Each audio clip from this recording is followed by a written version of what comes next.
SmashPotGamer proudly presents The Legend of Zelda Twilight Princess, a novelization of the video game by Stephonika W. Read for you today by yours truly, SmashPotGamer. It is worth noting that the version of the book I'll be reading to you is as of March 5th, 2019. You can look for updates on their website at twilightprincessnovel.weebly.com. I do not own anything. I am simply reading the book out loud to you guys and hoping you'll enjoy. So please enjoy. The bridge of Eldin stood strong, yet silent. The red sky painted its old gray stones and the neighboring landscape in the most beautiful hues, and yet the sky lingered with the air of omens. A light yellowish flutter of clouds wisped throughout the dusk sky and dulled the warmth. In the silence then a thundering neigh sounded, and a lone rider sped through the grand archway of the bridge. The footsteps of the red horse echoed against the thick stone, reverberating into the wide canyon that stretched far below.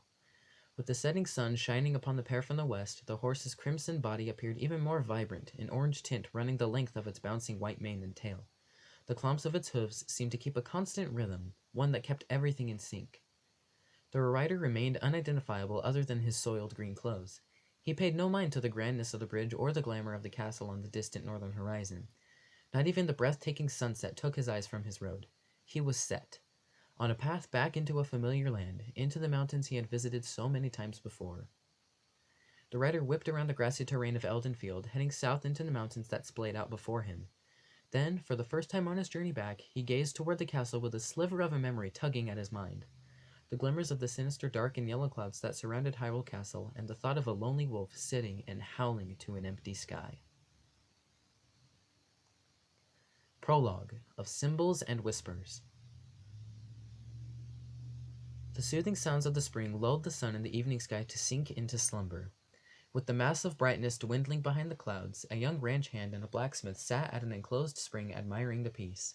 A burdened red horse with a glowing white mane sat behind them in the soft sands. It seemed the goddesses had painted the red and violet hues of the sky with their elegant brushes in the simplest harmony. Even frogs upon lilies moaned in agreement, their croaks echoing into the stillness of the coming night. This was when life in Ordona province seemed the simplest, even though it was already an honest and easy life. There was no rush in the heavy streets, no yelling townsfolk, no ill circumstance. The trees blanketed the lives of the people, their soft whispers an unchallengeable melody of wind and leaf. There, sitting at the spirit spring, was yet another bright moment of tranquility. The hushed melody of the descending twilight deterred the pair from their chore, and, late as it was becoming, they assured themselves there was time for this respite. It was at that time that the blacksmith, a square-jawed, sandy-haired man in his middle years, spoke out to the adolescent beside him. "Tell me, Link, do you ever feel a strange sadness as dusk falls? They say it's the only time when our world intersects with theirs, the only time we can feel the lingering regrets of the spirits who have left our world." He breathed deeply, thinking over the weight of his words as he toyed with his short gray beard. Then he spoke softly. "That is why loneliness always pervades the hour of twilight." The fair-haired youth looked up to him then, a glimmering wonder glazing his crystal blue eyes. His mentor, Russell, always seemed so full of life, even in his older age, and his sudden weariness at the dark hour troubled him. He rarely heard him speak in such a manner. But the blacksmith shifted his focus. "Enough of this talk, though. Link, I have a favor to ask. As you know, each year we craft a gift for the royal family of Hyrule, and each year I am the one to make the journey and present it." Link nodded, remembering every time he had watched Russell leave, and now he had waited restlessly to hear the tales of his adventure upon his return. Link had known for weeks now that the time of Russell's annual departure neared, but never had he before made a request of him in his absence. "I've talked it over with the mayor," continued Russell, "and, although it is my duty, I want you to take Ordon's gift, a sword and shield, to Hyrule Castle and present it to the royal family." It took a moment for the reality of his words to sink in, and the blacksmith watched with a grin as Link fell into a dream of discovering the world that had so long been unknown to him. Link had always envisioned a day when he would journey into the vast lands of the kingdom, discovering its many wonders. It seemed he had remained still, living within Ordon Village, for far too long. He had yearned for adventure since his childhood. Every exciting tale Russell had told him, whether myths of ancient lands and ferocious creatures, or his own stories from the road, had filled Link with a lust and envy he could never quite describe. "You've never been to Hyrule, I know," said Russell, "but, Link, it is a wondrous place." Russell turned his attention to the water, the beads ever flowing in a constant gentle trickle, rippling toward them before ebbing away again. In the kingdom of Hyrule there is a great castle, and around it is Castletown, a community far bigger than our village. Link had heard these descriptions many times, the story of the other provinces of Hyrule, villages full of life, full of so many people of varying jobs and hobbies. It was hard to imagine life outside the forest, vast fields, and tall mountains. As the blacksmith spoke of Hyrule, the wonder in his voice suggested he was reimagining the spring before them as the vast kingdom, and Link looked into the water, trying to imagine it for himself, trying to understand the shape of the castle and its tall spires, the bends of the great Zora River, the cliffs of the rocky canyons in the Elden Province to the east. And far beyond Hyrule is the rest of the world created by the gods. You should experience it. Russell flashed a suggestive smile, and perhaps you'll be lucky enough to meet the princess herself. From that proposition, Link fell into a world of fantasy. Journeying out into the world was a thrilling idea already, but to meet Princess Zelda, the ruler of the Hyrulean kingdom, and a woman said to be a vessel of the rarest beauty and wisdom? The possibilities of such a journey sparked new life within Link, and his imagination spun as he looked to the back of his left hand. There lay a symbol of 3 darkened triangles lined up to assemble one perfect triangle. All through his life, orphan to Ordon, he had wondered what this figure meant and how such a mark had branded him. And who were his parents? Why had they left him to this place? He had wished with all his heart to one day find the answers. In that moment, Russell glanced toward Link and followed his line of sight to the odd marking. His mouth thinned into an indiscernible frown, but instead of disturbing Link's thoughts with his own ponderings, he rose and brushed off his backside. Well, come on then, Link. Best get these bundles back before Epona falls asleep. With some reluctance, Link pulled himself up from his earthly chair and took hold of the horse's reins, calling for her to rise. She obediently dragged herself from her thoughtful gaze and stood before her master, tossing her mane. Link had remembered bonding with Epona when he was but a boy, and she a small wild pony. As far as he knew, he had been the only man who had ever been able to tame her independent nature. On the way back to the village, all Link could think about was this journey upon which he would soon embark.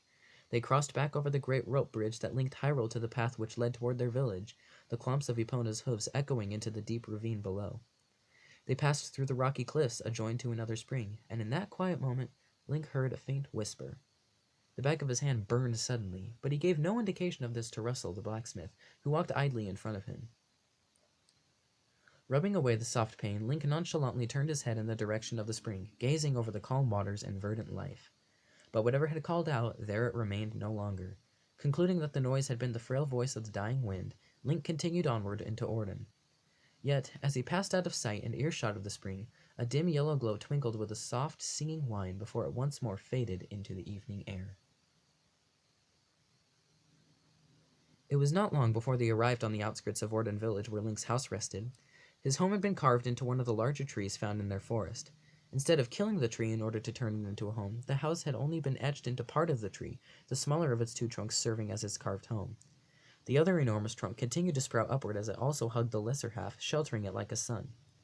Moss and vines tumbled over the triangular roof from the boughs above, blending its facade almost perfectly with the surroundings. Standing before the ladder leading up onto the porch area was the beautiful Yuli and 10-year-old Colin, wife and son to Russell. As she turned to notice the pair returning, Russell immediately came to them. "Yuli, what are you doing?"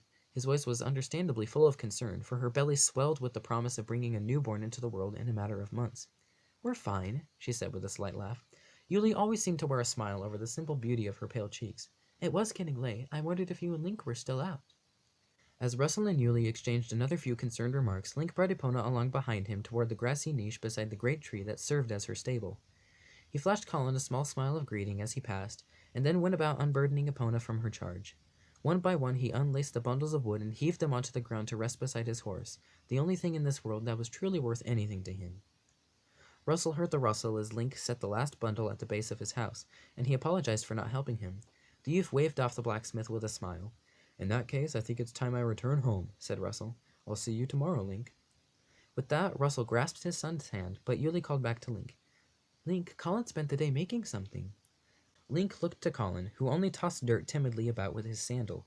"Could you come by our house tomorrow? It's for you," she said, and Link could see in her expression that she had known her son would be too shy to ask the question himself. "I'd be happy to," said Link, looking from Yuli to Colin. The boy grinned and his father tousled his blonde hair. The married couple bade Link a good night and then headed back into the village. Link watched as they walked down the path, a dirt road which set him apart by at least a quarter of a mile from the rest of the woodland civilization.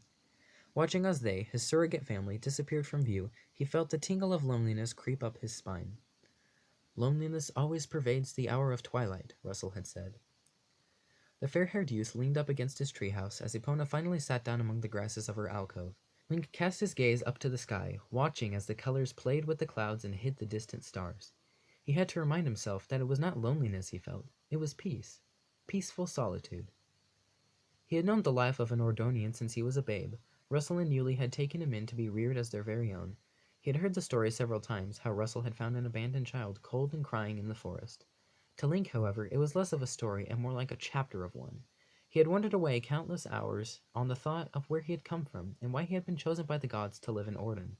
It was a pleasant existence, to be sure, and he never once loathed his home or his neighbors. But he was always left wondering. He was a Hylian, unlike the rest of the village, who had been born to men and women, grandfathers and grandmothers, who had been living in Orden for generations. Perhaps this was why Russell had asked the mayor for Link to be their messenger. In a few days he would embark on a journey into the heart of the Hyrulean kingdom and give the Ordonians' gift of tribute to the royal family. Link glanced toward the woodland road that would guide him out of the forest and found himself smiling and wondering for another countless time what kind of adventures laid in wait outside the boundaries of the forests of Faron Woods. He blamed it on imagination, but just then he could have sworn he had heard that lamenting whisper again, calling out to him.